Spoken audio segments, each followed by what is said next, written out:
I hear an enthusiastic yes, we are ready. It will be. He's working on it.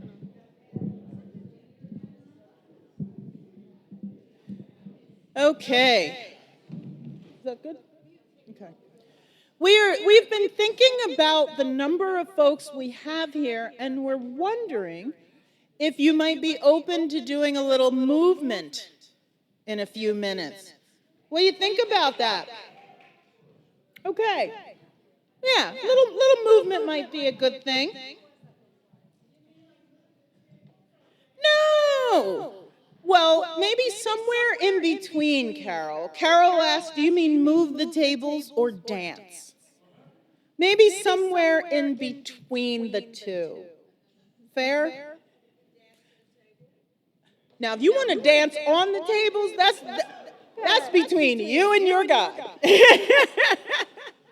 And all of us. And all of us. What happens in Venti stays in Venti. So let us begin workshop number 3, where we are learning to feel seen, heard, and respected. And we're going to light our imaginary chalice. We don't have a chalice in here, right? I'm going to get one. Okay. We're going to grab a chalice real quick.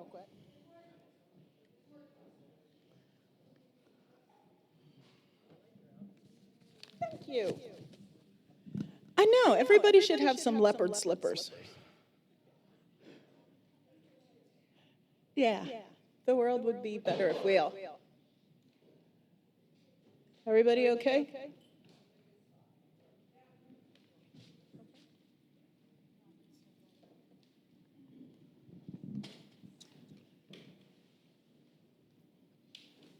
Sam's grabbing our chalice.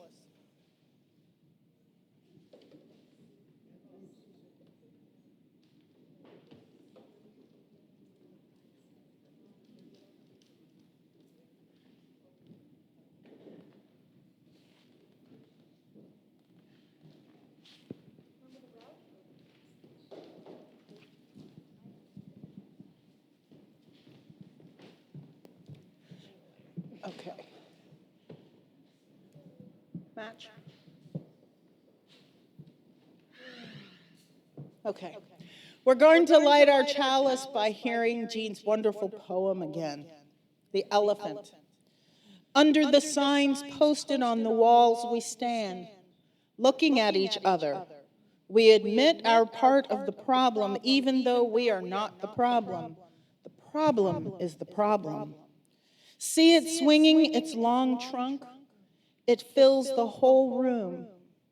We may need to tear down a wall to allow it to leave. I need you. You need me. We're all a part of God's body. Stand with me. Agree with me. You're a part of God's body. It is His will that every need be supplied. You are important to me. I need you to survive. You are important to me. I need you to survive. You need one another to survive. We need you to survive. That's why we're doing this work. To help each of you feel seen, heard, and respected. So we're grateful to you all for coming today to workshop number 3. And we're going to begin as we usually do by reviewing our community promises and agreements. Number one, we will trust the process. Are you feeling a little less skeptical about the process than maybe you were at workship number one? We trust the process. That feels so good to hear. I have to sure say, that was good. Yeah, that felt good for me. Thank you. We play with the metaphors and pay attention to our own experience. Take a second and absorb things as they come to you. Try it on. See how it feels. We keep attention on our felt experiences and reactions. Be curious. I'm feeling a little funny about that. Or as I say to folks, I'm feeling some kind of way about that. When I just don't know what the word is to describe it. That's important. It's trying to tell you something. Listen and speak from your heart. I think that was really what we were trying to say this morning. Listen and speak from your heart. Release perfectionism, trusting curiosity, and not knowing. It takes time. It's okay if you don't have all the answers. We don't have all the answers. Let yourselves be changed. Practice generative conflict. Let others change. Grow together.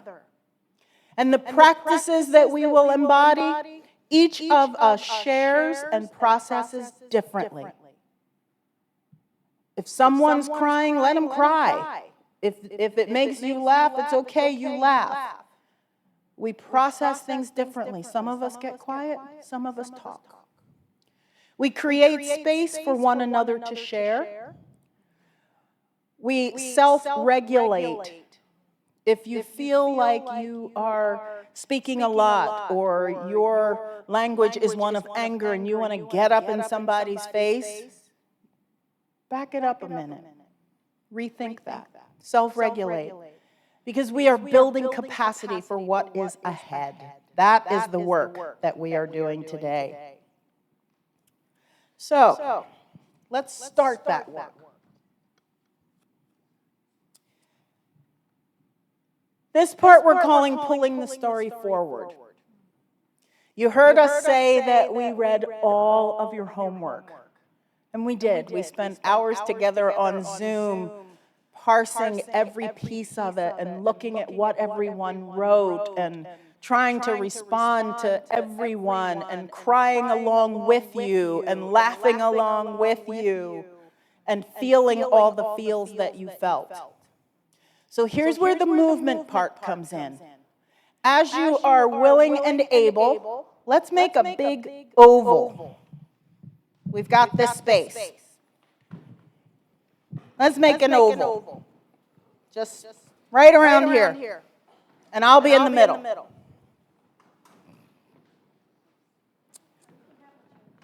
And we can draw our oval wide so everyone has space.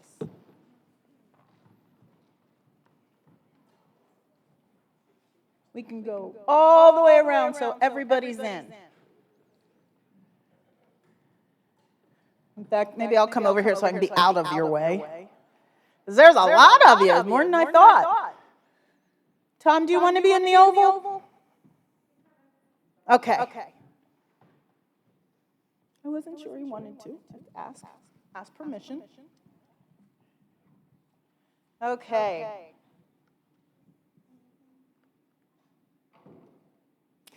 So I'm going to name some themes of things that we saw in the homework.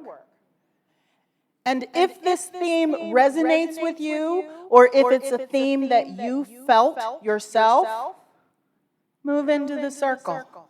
Okay? If it didn't, stay where you are.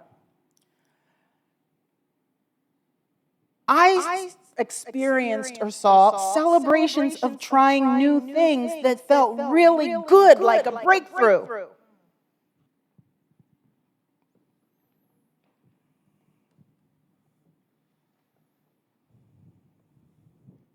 Good. Okay, step back. I noticed that we were trying new things, or I saw themes of trying new things that were really hard and felt difficult.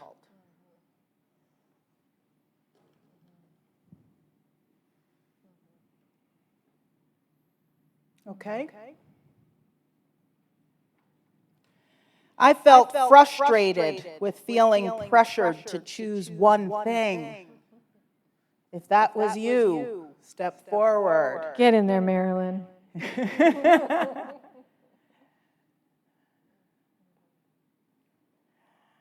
Step back, thank you.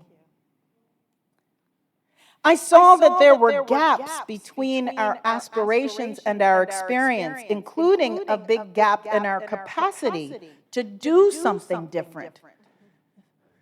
Whoa! Oh my! Okay.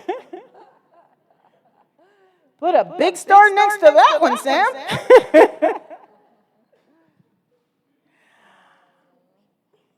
I didn't know what to do when I got ready to do something in repair work.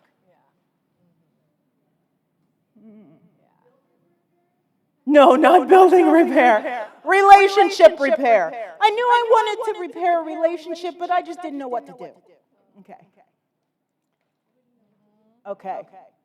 I knew there was relationship repair to be done, but I didn't know what to do when the other person wasn't ready, but I was. Was anybody feeling ready and somebody else wasn't? Seeing you, appreciating you. Yeah. Okay, step back. I wanted Reverend Soto to be present in this healing process.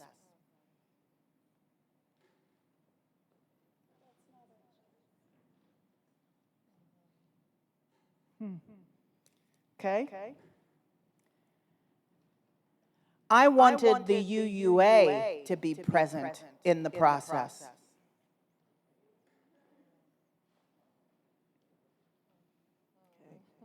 Thank you. We're going to come back to those two things. Well, okay. We also saw that there were longings. There were things that you so desperately wanted. How many of you wanted a renewed sense of where are we going together? Wow. A lot. Okay. How many of you had an idea of where you were going, but you have no idea how you're going to get there or even what tools you need to get there?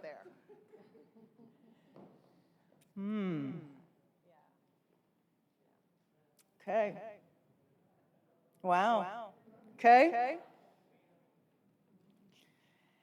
How many of you don't know what is your work to do versus somebody else's work to do in this process? Either because you didn't want to repeat past patterns, or because you don't want to overstretch or burn out, or because you don't want to be like a savior.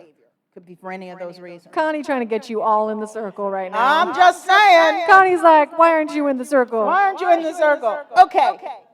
Step back. How many of you are still trying to figure out how on earth we're going to hold each other in relationship, healing, and accountability, given all the different places that we're in now?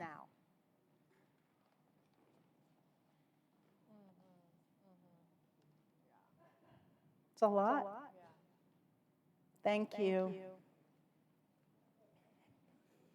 Okay, you can go back to your seats now. I got one more. Wait. Uh-oh. She's got one more.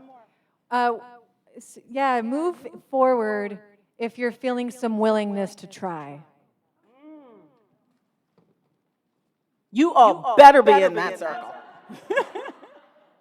Reverend Laurel, get in there. Well, obviously, I just saw you in the doorway and wanted you in here. Okay. Now you can go back to your cookies and coffee. So let's talk about one of those elephants for about 5 minutes or less. Those of you who wished that Reverend Soto could be part of this process. This is a hard question. This is a hard thing to talk about. And I'm going to give you one answer that you may not like, and it will be a truth. And that is that they're not supposed to be here because this is your work. When a minister comes to a congregation, sometimes those ministries are long and happy and successful, and they feel like matches made in heaven. And sometimes they are not. And that is a truth in Unitarian Universalism, and in Methodism and Catholicism and every other form of faith community you can think of. Sometimes it doesn't work out. Sometimes the person that you are dating is not the person you're going to marry. Sometimes you get married and you love that person with all your heart, and you're like, this marriage isn't right. It's time to divorce. And when that happens, it's not about restoring relationship with the person you divorced, because the marriage has ended. The work is yours.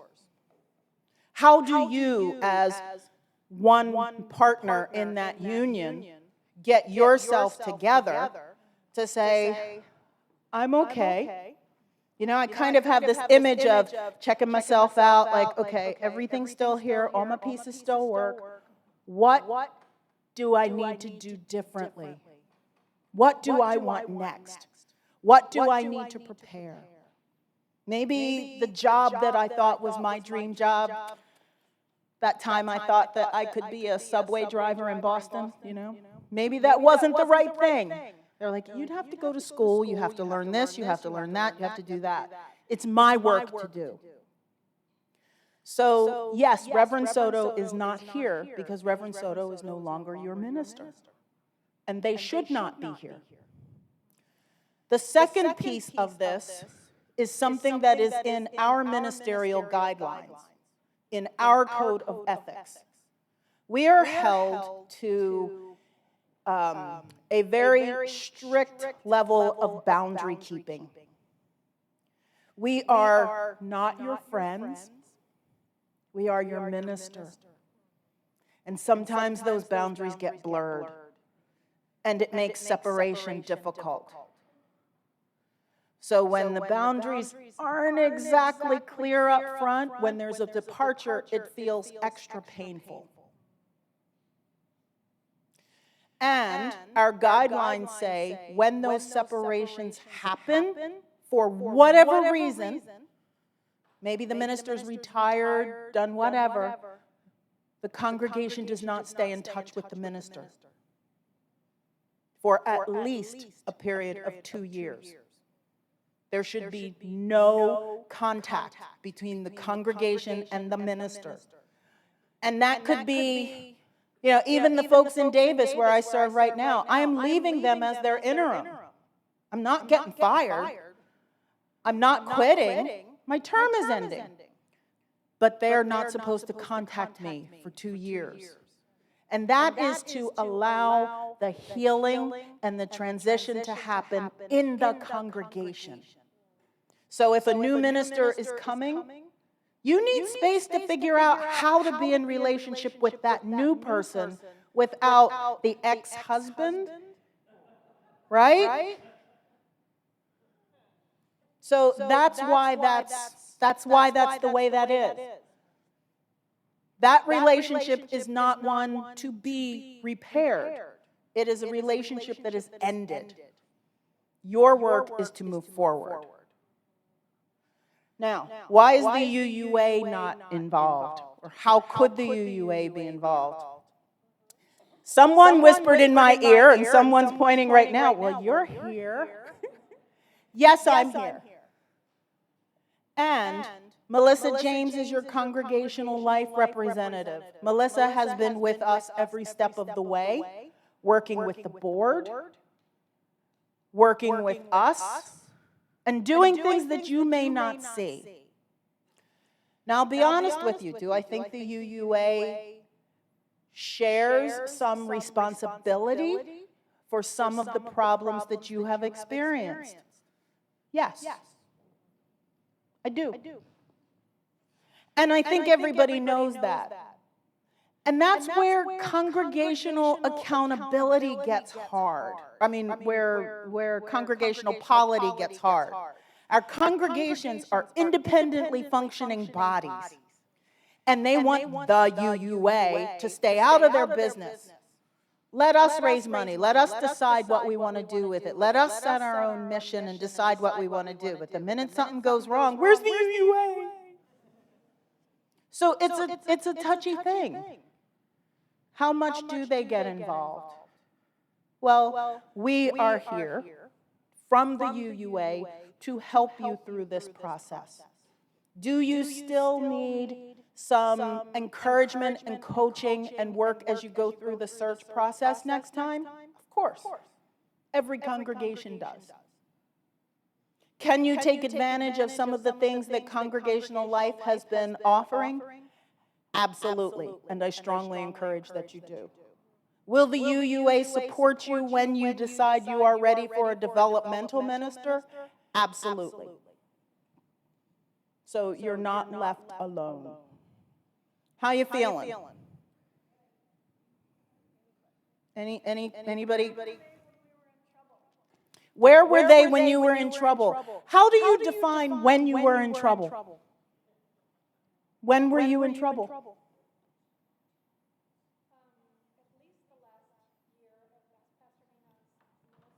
The last year of Pastor Ninan's ministry, okay. And maybe from the beginning of it. Well, so the comment was, we needed to be doing this work then. You are not going to like what I'm going to tell you. That's not the UUA's job. When you call a minister, you guys together have to figure out what that ministerial relationship is going to look like. If there are problems in figuring that out, yes, you can call your congregational life staff. If it's really bad, you can say, we want Hope for Us to come before your minister leaves. We work with congregations where the minister's still there. So that could happen. But the UUA is not going to jump in because the UUA won't necessarily know that you are having problems. This isn't like Catholicism or one of the more hierarchical religions where the Pope can step in. And that's the beauty and the challenge of our liberal faith. Any other questions? Yes.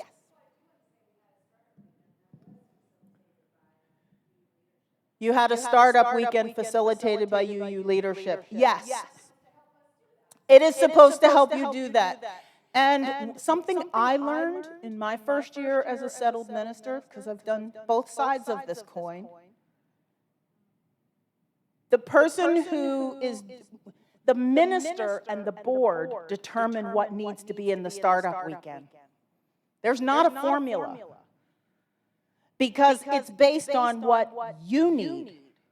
So for me in the congregation where I was serving, I said, I think they need a conversation about what it will be like to have a minister of color serving them, their first minister of color in 200 years. So that was 3 hours of our startup weekend. And we didn't have to talk about some of the other things. So yes, you had a startup weekend, which is fabulous. Yes.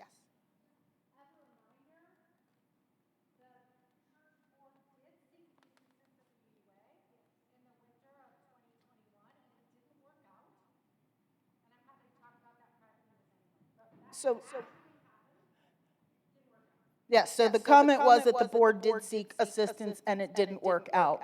And sometimes it doesn't work out. Yeah. One thing I'm thinking about too is I think there is something to grieve.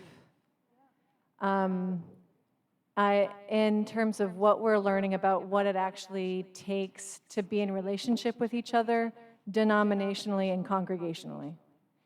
And so one thing I'm watching the UUA do in the recent years, like even Hope for Us is 2 years old. You're the second longest contract we've ever had. No, take that in. It's a brand new program because what we're trying, is that better? Because what we're trying to do and learn is actually what does it really, really take to be in relationship. So I want to grieve the tragedy of efforts made for help that didn't work for lots of reasons. I would include the UUA as not having the structures or supports to help congregations in situations. And I guess there's a kind of thrill and excitement that in some ways you are also thrill and excitement. Let's tone it down. Yeah, let's tone it down. What's lower than thrill and excitement?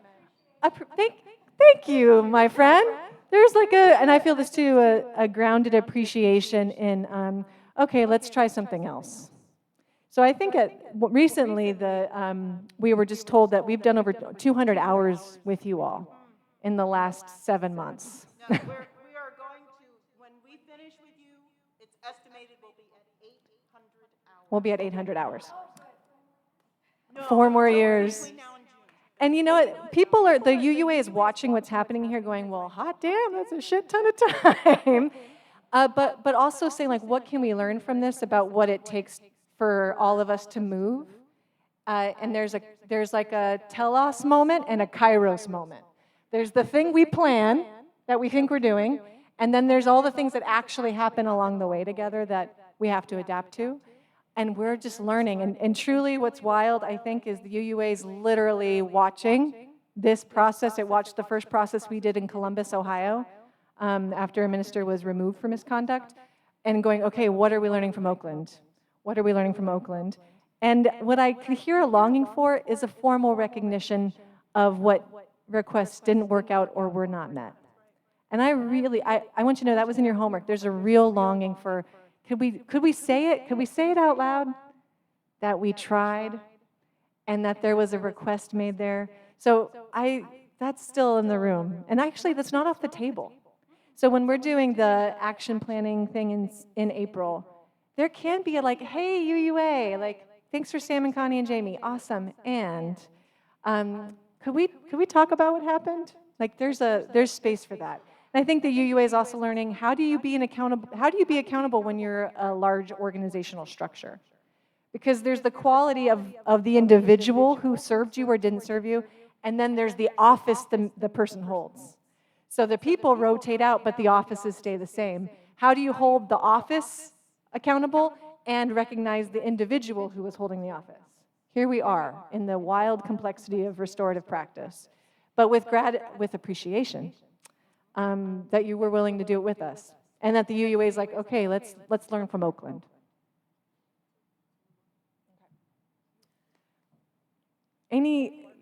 Yeah, go ahead, Clark. And then I would like to pivot us. Do you know is this going to take us in a very different direction, or is it, variations on a theme? Variations. Okay, go ahead. I think we have to acknowledge that a lot of us didn't have a clue as to what was going on or the severity of the problem until we got a very cold bucket of cold water when the minister left. And it's like, wow, where'd that come from? And what was going on behind the scenes? So, and we've talked about what led to that situation and communications and all the other things. But I think the other point we have to remember is the things we've been surfacing in the last session and all the workshops. There's a very strong theme of we've had these problems for a very long time, and this effort is surfacing those things. And yeah, that may have all those culminating may have manifested in what happened a year ago, but there's a whole lot of much deeper work to be done here that we're just starting. And that's on us. That's nothing to do with the current minister or the previous ministers or the ones before that or anything else. That's on us to try to figure out how to improve. The process takes time. Okay. Take a breath. I know we probably, did anyone's anxiety increase in the last 5 minutes? Yeah, okay. A little bit. Yeah, I know, me too, Kevin. I got anxious too. So just go ahead and take a quick moment to feel out how you're feeling. How's the body? Actually notice how's your breathing. Actually feel that there's a chair beneath you, that there's ground. Notice an emotion, if you can even give it a name to the emotion you're feeling in your head.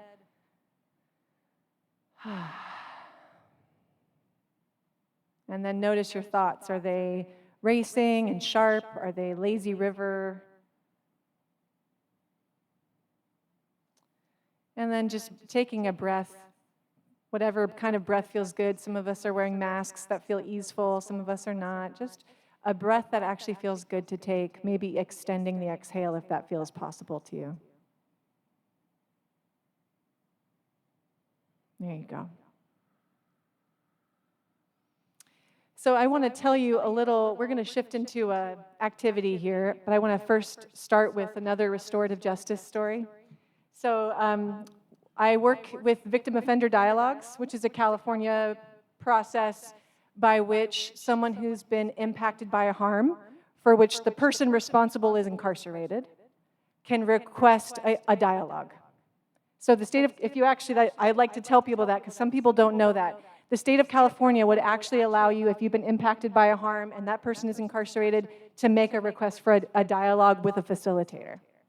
And so I'm part of that process, sometimes facilitating those dialogues. And when we work with people to get them ready to be in a room with each other, one thing that starts to overwhelm is, oh my God, I don't actually know how to apologize.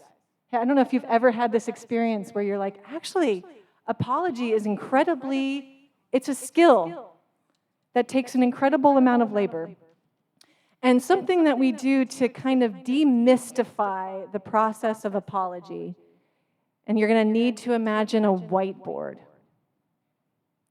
is this first step. The first is for you yourself, and maybe actually close your eyes instead of imagining a whiteboard. It's for you yourself to conjure in your mind a time when you experienced hurt.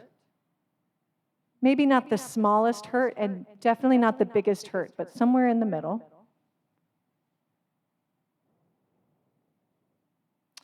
And then to imagine what you really needed from that person and what you really did not need from that person.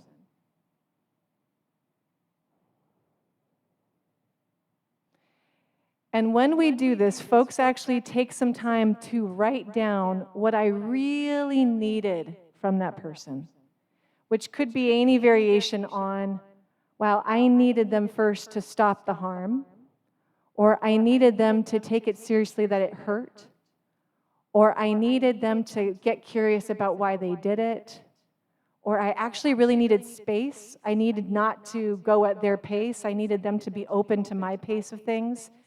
All that. And then there's all the things I didn't want them to do. Rush me, make a quick apology because they're uncomfortable. They're uncomfortable that I'm uncomfortable, that they're uncomfortable. So there's all the things that I don't want them to do. In the last column, what we would ask people to do is look at those two columns, the things you want someone to do and the things you don't want someone to do. And imagine that you were the one that had to do all those things, right? So imagine all the things you want that person to do and all the things you don't want them to do. Imagine that someone was asking you to do those things, that someone is asking you not to do those things. what would you need in order to actually offer that person the very thing you're asking for? It's actually a huge request. It's a huge request. So the impact of that, of course, is it creates your own homework. Because in essence, when you imagine all the things that you want from another person and all the things you don't want from them, and then you actually step into what it would be like to be asked by another person for all those things and all the things I don't want, there's almost, and you actually hold it with the integrity of the sense that it does matter to try. You create, in essence, your own way forward of homework. Oh my God, here's what I would need to do. I would need to actually take literal time to sit with the harm. I would actually need them to tell me what it was what I did. I would actually need to say, at what pace would you like to go? I'd have to be comfortable with the pace that they offered me. There's so many things that it actually gives us to try on with one another. So we're going to go forward together inspired by this exercise. Reverend Connie is going to hand out, here you go. There should be enough for each table, roughly. And flip it over when you give it to them, if you would. Reverend Connie is going to hand out a worksheet. On one side, we're going to be working together. The other side has lots of words. Don't read them. So don't be distracted by the text. We'll just go ahead and be with the worksheet side. And this is the time to try to find a pen. There's markers on the table. They might not work for you, but if there's people with big purses, you know they got them. Thank you. There's some pens here that are colorful if anyone needs it. Leave the index cards on the table. The mystery remains. Do you need anything here? No? Okay. Index cards are for something else. Does anyone need another little pen? There you go, Dave. Yeah. Mm-hmm. Take one, yeah. Thanks, Dave. Thanks, Linda. No looking at the side with all the words. Yeah, it's overwhelming. Don't look at And that. it won't help you because that's not what we're doing right now. It will only confuse you.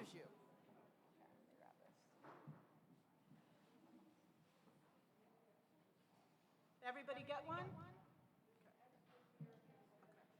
We'll collect them. I'll go ahead and leave them on your table for now. Okay. So yep, there you go. Thank you. And if you have extras, leave them on your table. So you see the worksheet side says, what do I need to feel seen, heard, and respected at Foucault? And you'll see two prompts. One is by the collective, and the other is by specific people.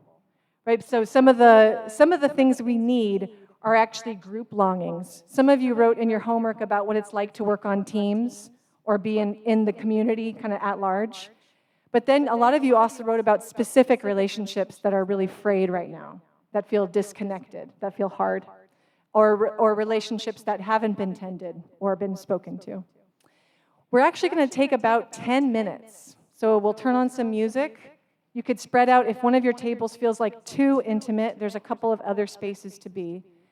And I want you to imagine what you really need right now, like not in some imaginary future, but right now. We're trying to stay as present as possible to where we actually are in the room. What you need right now by the group to feel seen, heard, and respected, and then to let yourself imagine specific people where there's a longing for more feelings of being seen or being heard or being respected. Whatever of those metaphors of witnessing actually work for you. And the invitation, this can feel, worksheets can feel trite, right? Like just a thing we do and then we throw them away. The invitation here would be really in these 10 minutes in this gorgeous building that you love so much, to give yourself permission to let the worksheet matter. Worksheets can feel so throwaway. Let yourself sink into the idea that by actually listing and naming what I'm asking for, we're beginning the pathway forward of what is needed next. We're creating the pathway. Some of you stepped into the circle and said, how the hell do we get there? We're actually pulling from your own experience how we get there. So you'll see at the top, there's the what do I need from individuals and from the collective. And then at the bottom, it's if someone came to my door asking me for the very thing I'm asking for, what would I need to do to be able to show up to the request? Is there any question about how or what we're doing? Yes.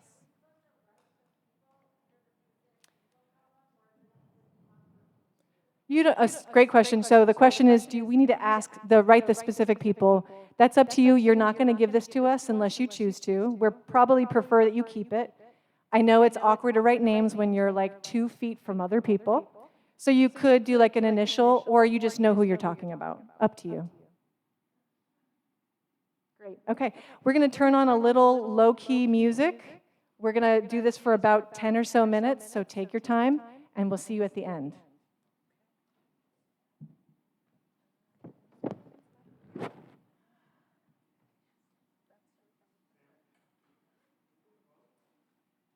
Great question. Dave just asked if we're doing the whole worksheet. Yes.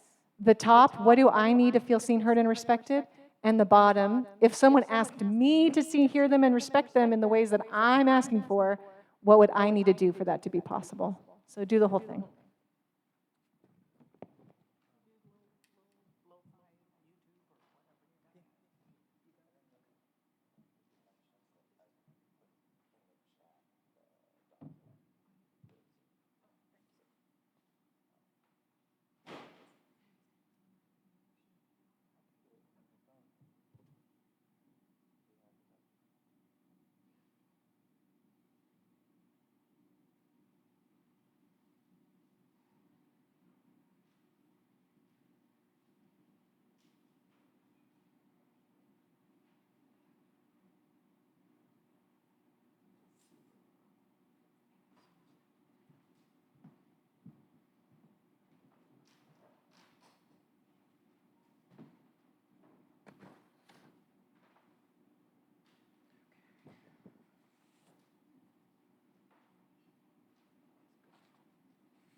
we're going to transition here in a minute, so see where you are in that. This is just a little heads up.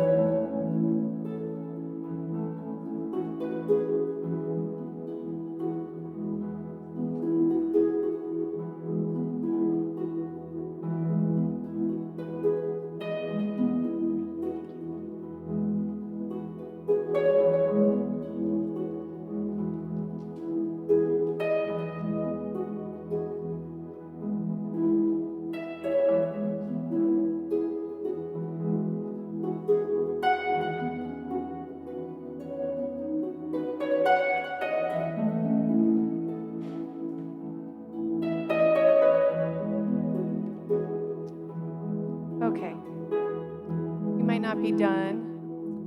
What I'd love for you to do on your list is find the one, and it could be on any side. It might be the collective group side, or it could be the individual side. And find the need that has the most energy for you right now. What's one of the ones with that feels like a priority for you right now? I do want to tell you, we're going to ask you to show it. So this next step is going to involve showing that need, which means you could reframe it. But just find the one on there that has the most, like, ooh, I'm really needing that, to feel seen, heard, and respected. Connie says a juicy one. Yeah.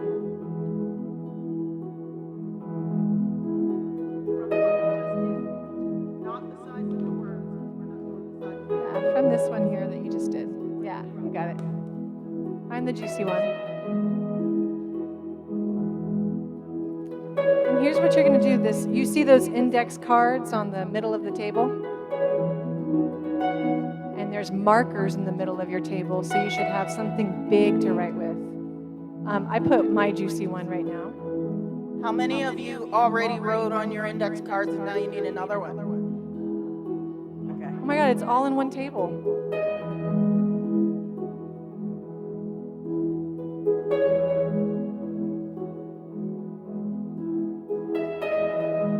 So you're going to pick something that you need. And you see the kind of font that I wrote it in? Yeah, Bill's looking at me. He's like, I can see that. Kind of. You're going to go ahead and write it nice and big on one side. Either collective or individual, assuming they probably translate. So you'll see oh, nice, beautiful work. Some of these writings are really full. And nice big font so someone could see it. You see how I'm walking around? That's good, I think. Aw, yeah, that one's a good one. Just already seen some. And it's okay if you start to write it and you're like, ooh, that's not the one, you can grab a new one. But the reveal is that you are going to show these to people. So it's almost like I want you to pick the one that you're like, actually, I really need people to know this about me. You might want to pick the one that's like, oh, the one. You can see Connie's walking around. Be direct in what you say to me. So Connie's craving directness. I think the one I've got right here that says decide the pace together is something about spaciousness and collaboration. It's like some kind of combination of those things. So you've got yours. And then the reveal is that on the back of it, what we want you to write is the thing you would need to do if someone asked for that from you. So you are writing on the back, if someone asked me that Sam, let's say Emily said, Sam, I need us to decide the pace of doing this together. I'm asking myself, God damn it, Emily. What would I know, Emily, come on, Emily. I'm asking myself, what would I need to do to actually meet someone else who's asking me for the thing that I want? So you'll see that I've got it in big font on the back of mine. On the back of mine, it says, I need to release it being my way. I need to practice trust in their process. So at some level, I'd have to trust Emily. And the other piece I wrote is I'd have to hold the thread of our connection and risk following up. So it can't be a one and done. I'd have to be okay with it not being a one and done, where I'm like, hey, do you want to have a conversation? And then you say no, and I'm like, fine. But I'd have to do this thing that I want other people to do. I'd have to be like, okay, when can I follow up with you? I'd have to hold something here. If I want this to be true for me, I'd have to give it to you. So you'll see on the back of your card, this is the thing no one will see. So this part of it's private to you. No one's going to see this part. Connie, what's on the back of yours?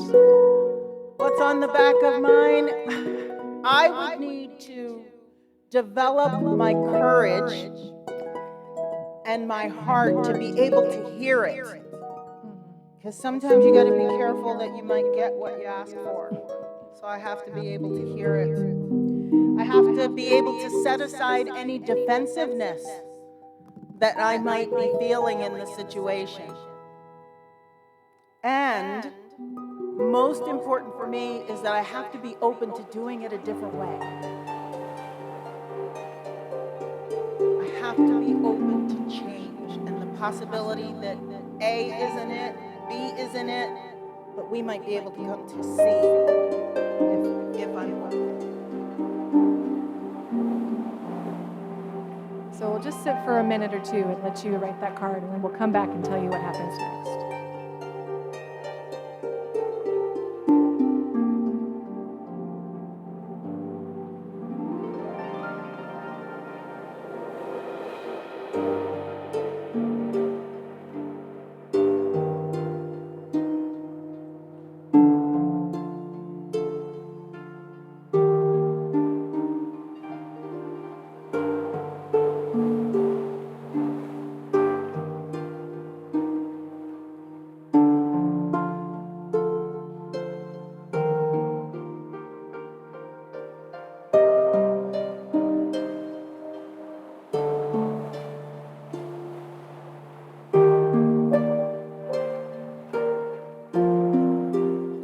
If you notice in your body resistance to doing this, like I'm guessing, for some people, when I'm in workshops, I'm resistant to anything that someone tells me to do. My invitation for you would just be to write something on the back that feels real to you.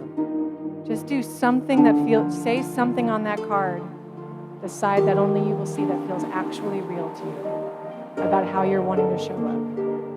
So push past my directions if they're not working for you, and get something on that card that actually matters to you about how you want to show up for other people.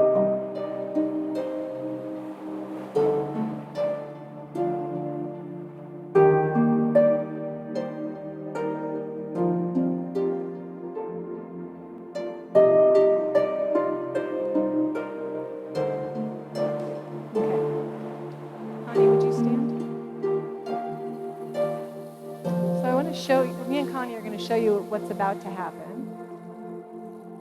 You'll notice Connie and I are showing each other what we need. The what we need side. Oh my God. It's very intimate. I know. We're joking, but we're about to ask you all to do this. Okay? So you'll notice when I'm looking at Connie, what words am I seeing? I see what Connie needs. So I see what Connie needs, and Connie sees what I need. But I see what I'm saying is necessary to get there when I look at her. You see that? So I'm actually looking at Connie with the lens of the very thing I think I'm asking for. So I'm looking at Connie and I'm like, oh, if I want to be in a relationship with Connie the way that I long to be, then the way that I want to be, then I'm going to need to release it being my way. And damn, me and Connie spent a lot of hours together. I mean, really, we spent a lot of hours together. So I'm trying to move beyond this being a performance for you all about what we want you to do, some cute activity. This isn't a cute activity. Really. If I want to know and love Connie, part of the way that I think I want to show up is I got to release it being my way. Connie's got wisdom. I have to trust Connie and Connie's process. And I've got to hold the thread of things that happen between us at the pace that works for her, and then risk following up if she says no the first time. And so I'm just looking at Connie. And let's say Connie and I had some beef. I mean, I don't know. We disagree sometimes on stuff that matters to us. But I'm like soaking in Connie as a beloved human being that I have made a profound commitment to in service to UUism, but also to you all. And I'm taking in the very thing I'm asking for, the practices I would need, and I'm looking at her at the same time. And then Connie's looking at me, and she sees, okay, even though I really love Sam and I want to be in relationship with her and I want her to be direct with me, that means that when she tells me something, I have to be open to the possibility that it might not be what I want to hear. I have to be brave and not let my defensiveness or my wisdom step in the way of considering the possibility that this person who's like half my age probably knows more about this than I do. Because she does. So I have to be open to change and learn.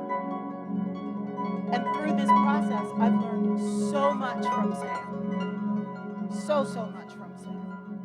But I had to be able to do these things, and it's hard.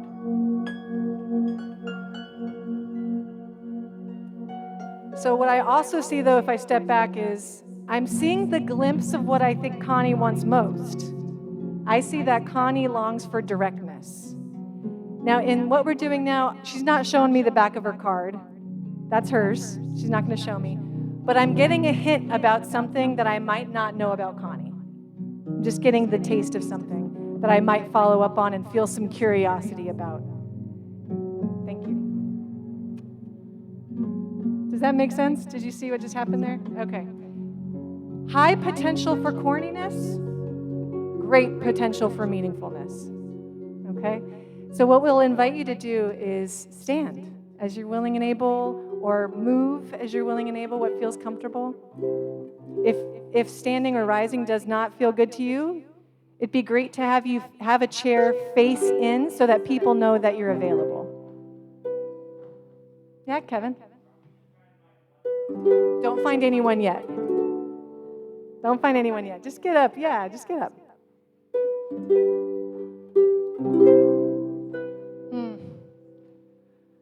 I want you to know I'm already looking at your cards, and there's like a deep tenderness I feel when I'm reading them.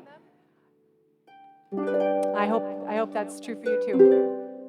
What we'll do is we're going to move through the room. We're going to move through the room. As you approach someone, is there someone that would be okay with me approaching them? May I approach you? Yeah, okay. Would you raise your card to me? Yeah. Okay. So as you approach someone, you're taking the time to actually read their card. And then I'd also say to actually look them in the eye if that feels appropriate. And don't read into it if it's not. Just lean into the level that feels right for you. And then remember to hold up your card and to see them through the eyes of the very thing you're asking for.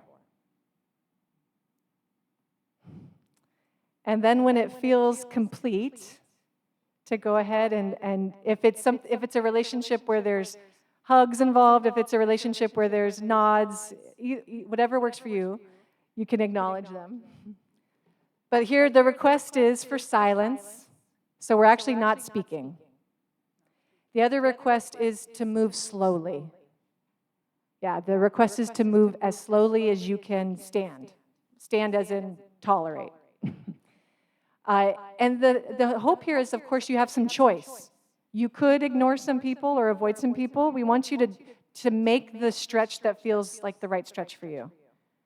But we're going to move long enough that you'll likely be able to see everyone's. Maybe not perfectly, but we'll be here for a little minute. So don't rush. Are you ready? Okay. Yes, Sarah. The side that's facing you is the thing that you would need to do to make it possible. Yeah. Right. Yeah. You're going to do it with one person, and then when you're done, you're going to move to the next person and the next person. And we're not going to talk yet. It's fully silent. My last invitation might be just to let it wash over you the memory of that card in front of their face to the extent that it feels possible. And with that, we'll begin. Go ahead.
can feel we're wrapping up. As you are feeling complete, go back to your chair.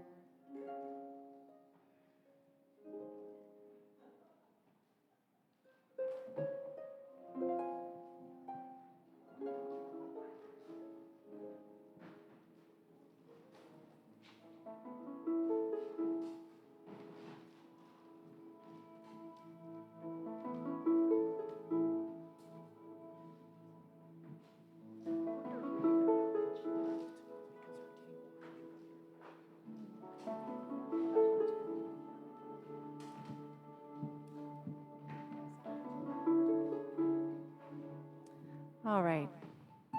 So we'll just take a moment in a dyad or a pair at your table. In just a few words, naming something that you're noticing or feeling coming out of that. So you're just going to find someone at your table.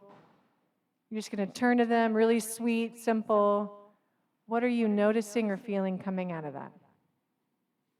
And if you need to make a triad, make a triad. We're going to do this for just a couple minutes.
And make sure both of you have shared at this point. Make sure you've switched if you haven't switched already.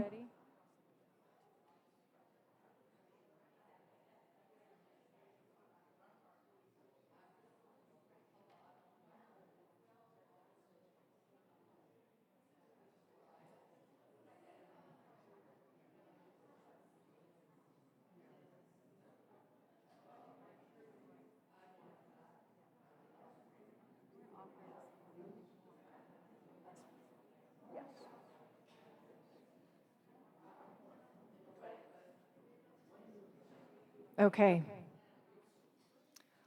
All right. Thank you, thank you, thank you. So we'd love to hear just a little bit of kind of what's showing up in people.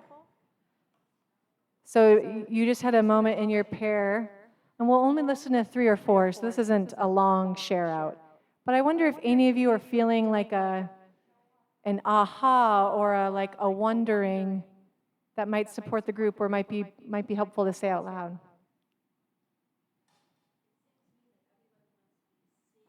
It seems to me that everyone wants to be seen, heard, acknowledged, validated, cared about. Yeah, it felt relatable. Yeah, people are longing for that. What are the other ahas or like, oh, wows? And I'm going to pass it to Leslie.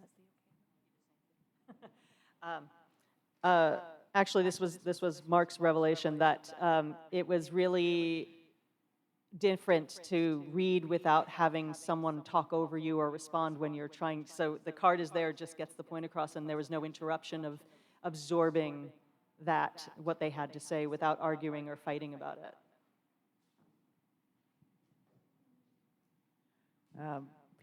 People, since they couldn't talk, people responded by smiling, hugging, and the result was, I feel wonderful. And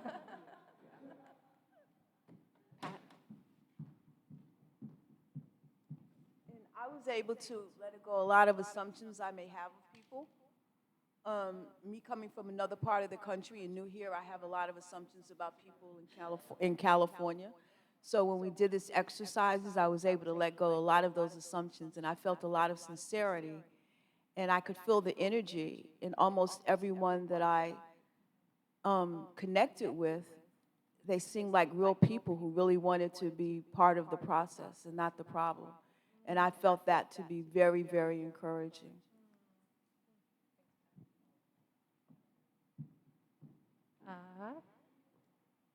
You want to rock, paper, scissors it? Just kidding.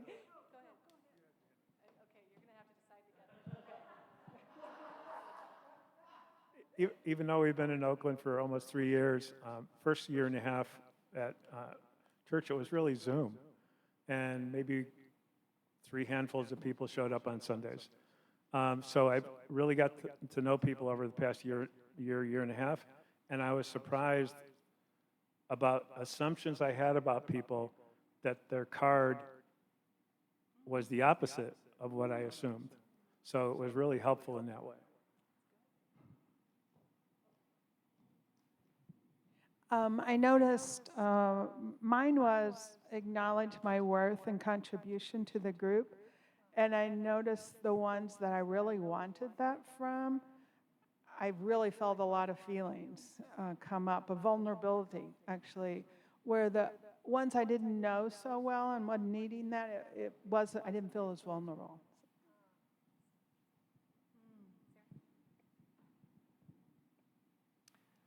There was so much tenderness and longing in the room. That's what I noticed.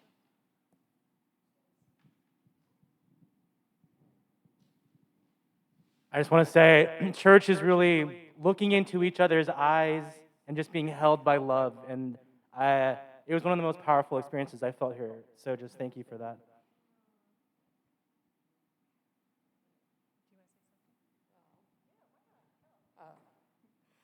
It just reminded me how much I love the people here, and that the words just sometimes get in the way.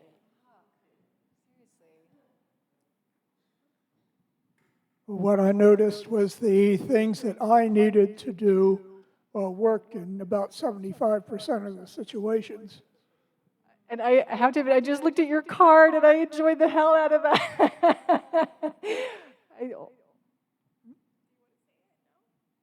Oh, sure. What I need to do is sit down, shut up, and open mind. I'm just picturing you holding that and looking into my eyes tenderly. Oh my God, I just hurt myself. That was amazing. Oh, it was so good. Thank you. Well, here's our offering with this piece is an invitation to take this into the meetings you have in the next month. So this is like a little thing that now is seated in the congregation of even in the teams you lead or spaces that you gather in to maybe even invoke this piece as we're going forward. We're not right now in a formal covenanting process. That's not necessarily ours to lead with you. But there might be something in this that's the seeds of that desire. Let me think if there's anything else I want to say. Is there anything you want to say, Connie? Okay. So we want to prepare you. This is carrying you on a wave of tenderness. Oh, one last thing. Some of you are still working relationships that feel tender. Some of those relationships might be ready to be tended. Connie, myself, and Jamie are willing to accompany any of you in a conversation. So if there's 2 or 3 or 4 of you who are like, okay, it's time to sit down and be together, there's 3 ministers that want to show up, and I'm sure Reverend Laurel counts herself among them, so make that 4, who would be like, I got you, let's help you figure that out. And I want to expand your mind to imagine that dialogue takes so many shapes. So we could imagine a process in which one of you talks and the other, including the minister, just listens. And then we schedule something a month from now where we flip it if we're ready. Like, you don't have to plan an hour long where you get everything out and everyone listens to each other and it goes great. It won't. But we can imagine something that actually works for the relationship that needs tending. And that will look different for each relationship that needs tending in the room. So we want you to know that that offer's on the table for people. Yes, you're welcome. We both have full-time jobs, so we might not be the quickest people you could ever hire to do it, but it will happen while we're here with you. That's something probably to know. Okay, so here's where we tell you information. You've got this piece of paper. Put this on a fridge if you're a fridge person. Yeah, now blah, blah, blah, words, words, words. So our action planning day with you is Saturday, April 13th. You'll notice the blanks, AM to PM. That's because I wanted to double check with Connie before I wrote it down. The time is going to be 9 AM to 3 PM. Oh, I heard that. Who just said that? I respect your outburst about that. It's long. It's starting early, partly because we know after lunch, we're just all usually people are pretty low energy at lunch, so we're trying to get the early morning hour. What that day looks like, that day is all about what are the relationships, resources, structures, and stories that need tending for you all to feel like this feeling, plus the things you've asked for, are more possible. So what you see on that paper is kind of a reminder of the work we've been doing about narratives and stories. Stories give us hindsight. They have beginnings, middles, and ends. This happened with Mark, and then that happened with Mark, and then that happened with Mark. A narrative tells me what I think will happen, and I can't trust Mark. Right? So that I have a stream, there's a narrative stream I just placed Mark in that's rooted in a story or an experience, right? But it's going to shape every choice I make about him from this point forward. So what we're doing is we're playing with the narrative that you all want to live in together. What you see in the two boxes is the first top box is the problematics. You have all seen that now a bunch. That's the 9 themes we gave you last month.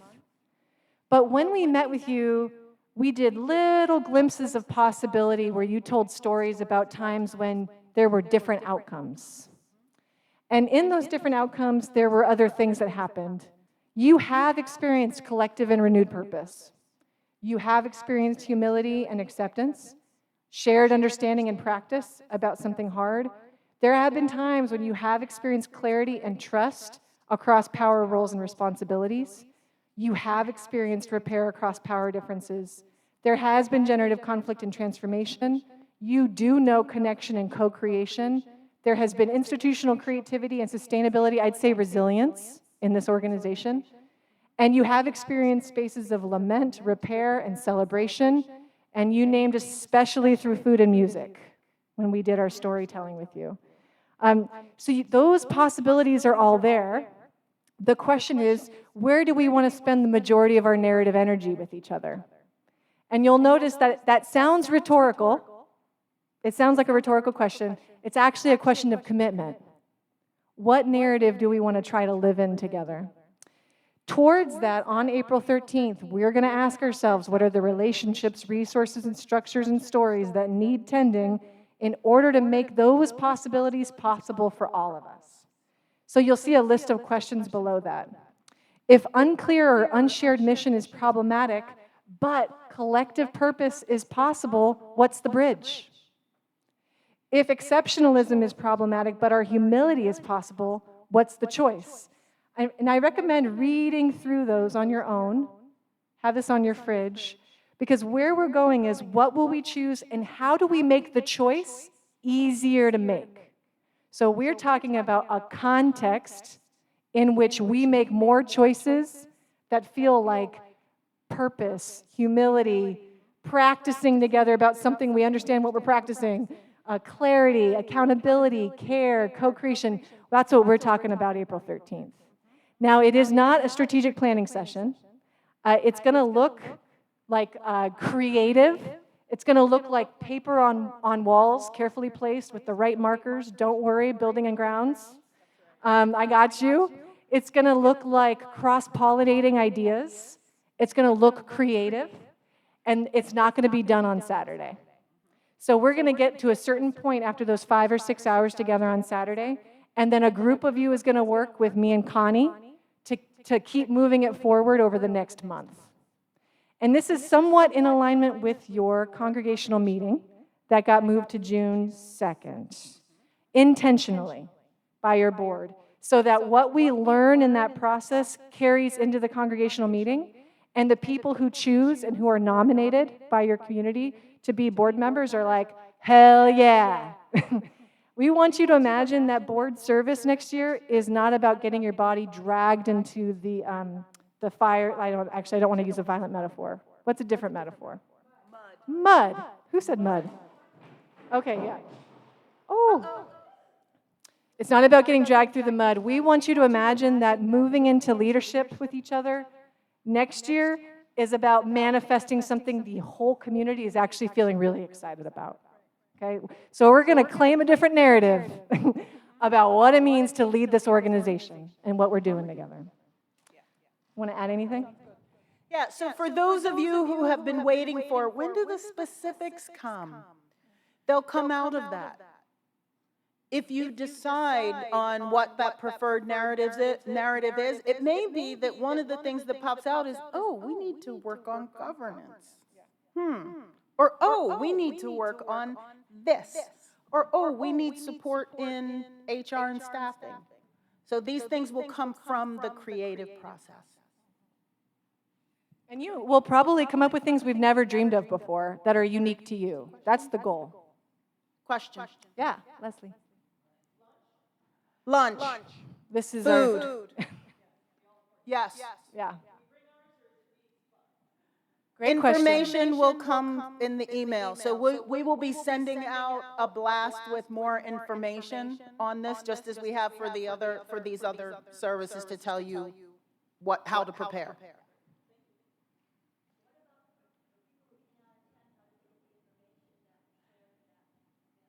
How will the people who can't attend get the information that's shared? We will continue to provide hybrid options for folks. So now anyone who is participating via Zoom is invited to send us their thoughts. They will be able to get their comments through the chat and add them to the collective whiteboards and things that we're writing on, but, you know, yeah.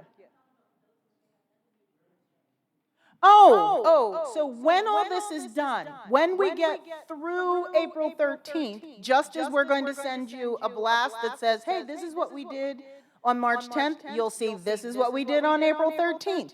So it'll go out after that day. Yes. So every time we do one of those email blasts, it has either the attachments or a link to the attachments so that nobody misses any of the information. Could we add, though, that, e-blasts, meh. What really helps is if you know someone's missing, like you can feel the empty chair, it really helps us if you're the one that says, I am forwarding this to you because I want to make sure you come, or I want to make sure you have the information. That is true. So that piece of your kind of community organizing really helps us. That is true. Not everybody reads their email. Or they see it comes from us and they're like, oh. But if they see it comes from their friend, we're like long-winded and we make videos and stuff, yeah. We make videos and stuff. Any other questions? Are you excited? Okay, good. Good. Could we, it would feel good to me if you all unmute. Can you unmute? Get it? Thank you, Marilyn. Yeah, like you're on Zoom. Go ahead and unmute yourselves and just go ahead and throw out something that you're grateful for. Would you throw something out? Just to hear each other's voices one more time. Just speak it and we'll repeat it for the Zoom folks. Showing up, hugs. I'll do this side. You got this. The power of our silences. Singing. Looking into each other's eyes. This side's taken over. You guys better get in.